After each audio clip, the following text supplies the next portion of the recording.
시편 52편 1절에서 9절입니다. 이 시의 표제에 보면 다윗이 사울로부터 도망을 칠 때 그때 도액이라고 하는 사람이 다윗이 있는 곳을 가르쳐주고 제사장이 85명이 죽고 그의 가족들이 다 죽음을 당하는 그런 비극적인 일을 겪을 때 다윗이 하나님 앞에 드렸던 기도의 시가 바로 시편 52편입니다. 배경은 사무엘상서 21장에서 22장까지 이 내용이 나와 있습니다. 사울이 다윗을 죽이려고 했습니다. 그래서 갑자기 창을 던지고 그런데 하나님이 그를 지켜주셨어요. 그의 친구인 요나단의 도움으로 다윗은 왕궁에서 빠져나옵니다. 그때부터 망명길이 시작이 되는 거예요. 계속해서 도망치는 생활을 하다가 그 이스라엘 땅에 있을 곳이 없으니까 모압으로 도망을 쳤습니다. 모압에 가보니까 거기도 또 숨을 데가 없어요. 할 수 없이 다시 이스라엘로 돌아왔는데 그런데 도망쳐서 어디 있을 곳이 없는 거예요. 그렇게 하다가 이 놋이라고 하는 곳에 있는 제사장 아비멜렉의 집으로 들어갑니다. 몰래 들어갔는데 그것을 도액이라고 하는 사람이 알게 돼요. 누구도 다윗에 대하여 정보를 주지 않았거든요. 왜냐하면 그때 당시 민심이 사울에게서 떠나갔기 때문에. 그런데 이 도액은 달랐습니다. 다윗이 있는 곳을 사울에게 가르쳐 줍니다. 도액은 하나님을 두려워하지 않는 사람입니다.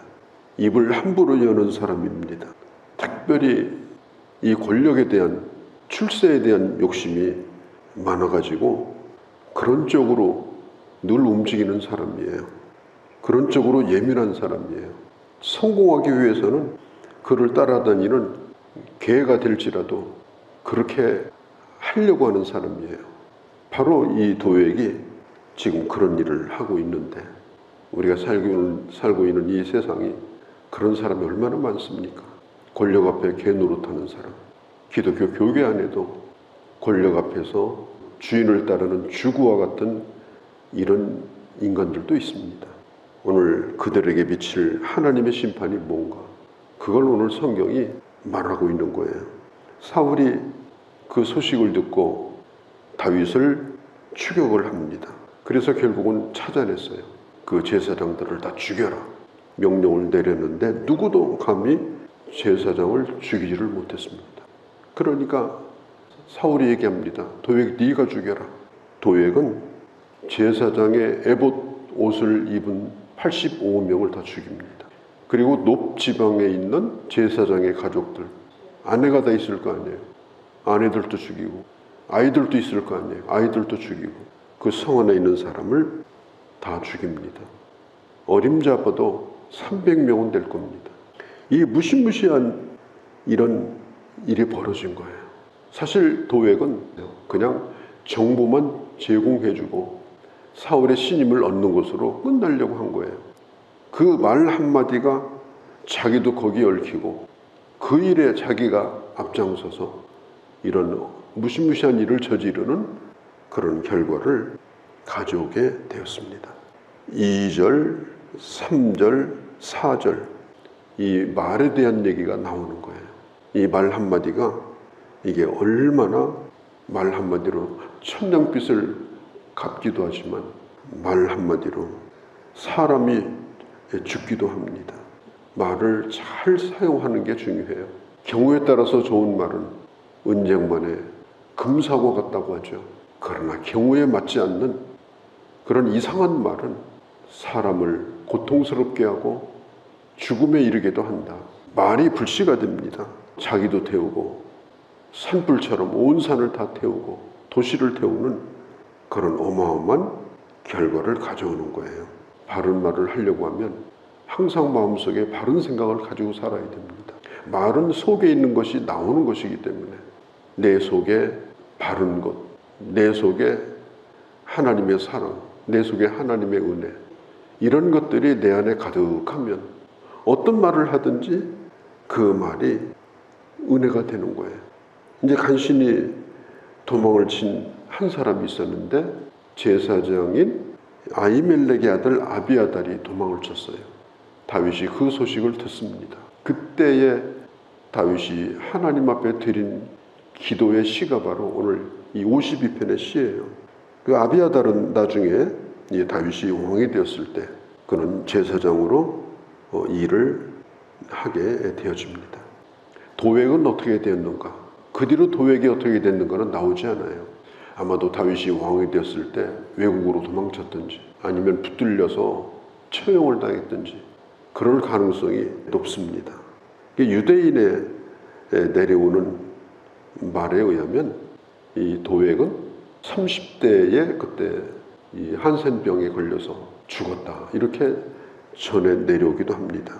도액에 대하여 성경은 말해요. 이 사람은 1절에 포악한 자다. 악을 행하는 걸 두려워하지 않는 자다. 특별히 2절에 그의 혀는 날카로운 칼과 같다.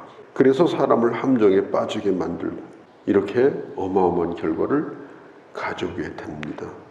야고보서 3장 6절 7절에 보면 혀는 불이요 불 위의 세계라. 우리의 지체 중에 온몸을 더럽히고 인생의 바퀴를 불살라버리는, 그래서 지옥에 이르게 하는 것이 바로 혀다. 성경이 그렇게 말을 합니다. 좋은 말을 귀로 먹는 보약이다 이렇게 말합니다. 혼자 앉아서 누구를 막 욕하잖아요. 혼자 중얼거려요. 그러면 뇌가 지금 내가 욕을 먹고 있다 이렇게 감지를 한답니다. 그래서 엄청 기분이 나쁘고 엄청 불행해지고 그런다는 거예요.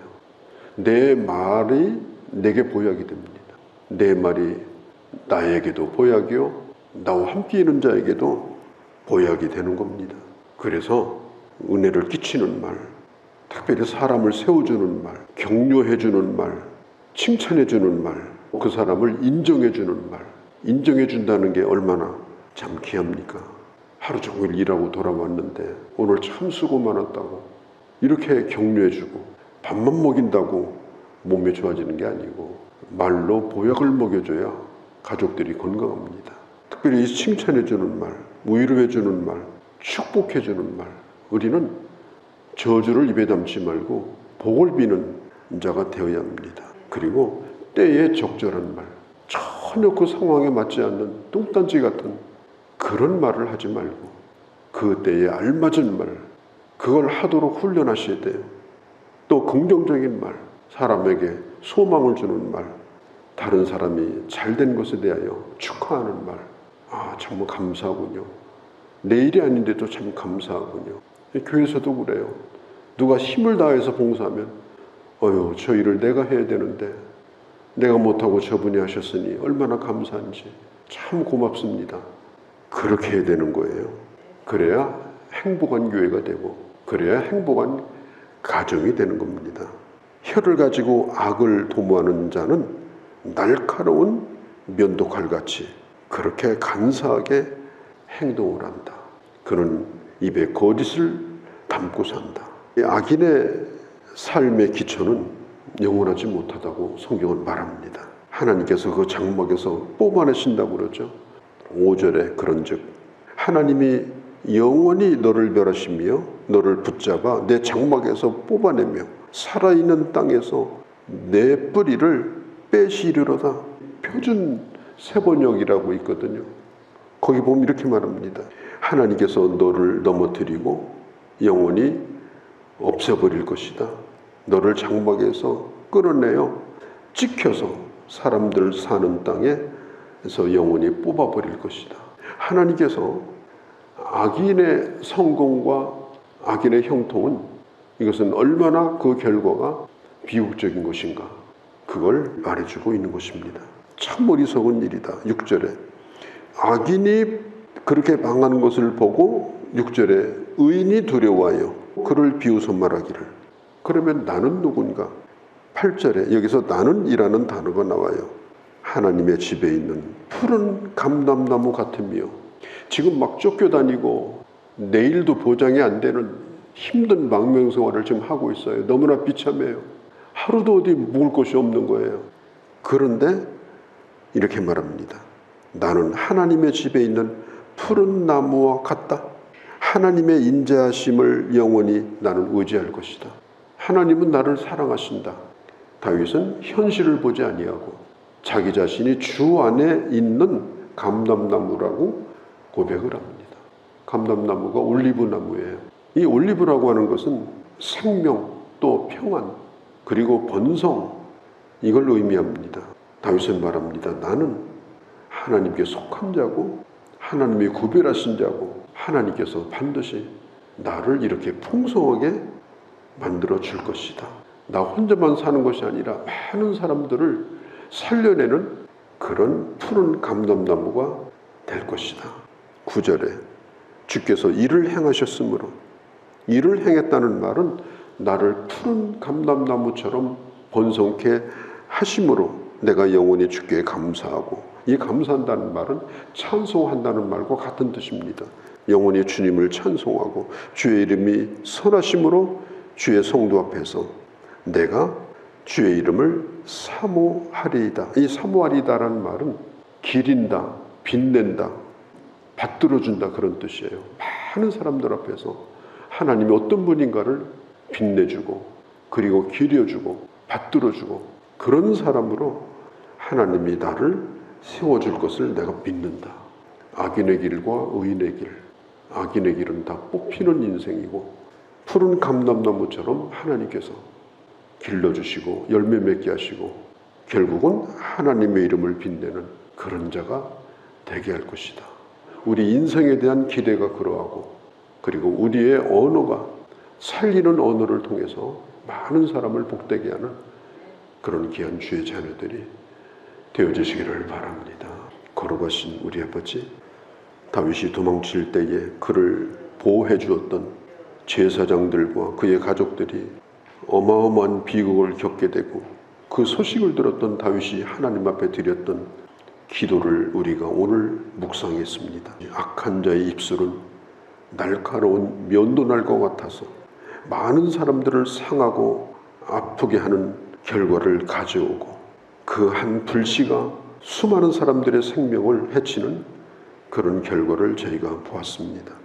저희들 살리는 언어, 세우는 언어, 고약이 되는 언어, 하나님의 은혜의 통로로 쓰여지는 언어, 시기에 적절하고 하나님의 영광을 드러내는 언어를 늘 우리 입안에 담게 하시고 나도 복되며 이 세상을 복되게 만드는 하나님의 사람으로 살게 하여 주시옵소서. 우리 주 예수님의 이름으로 기도하옵나이다. 아멘.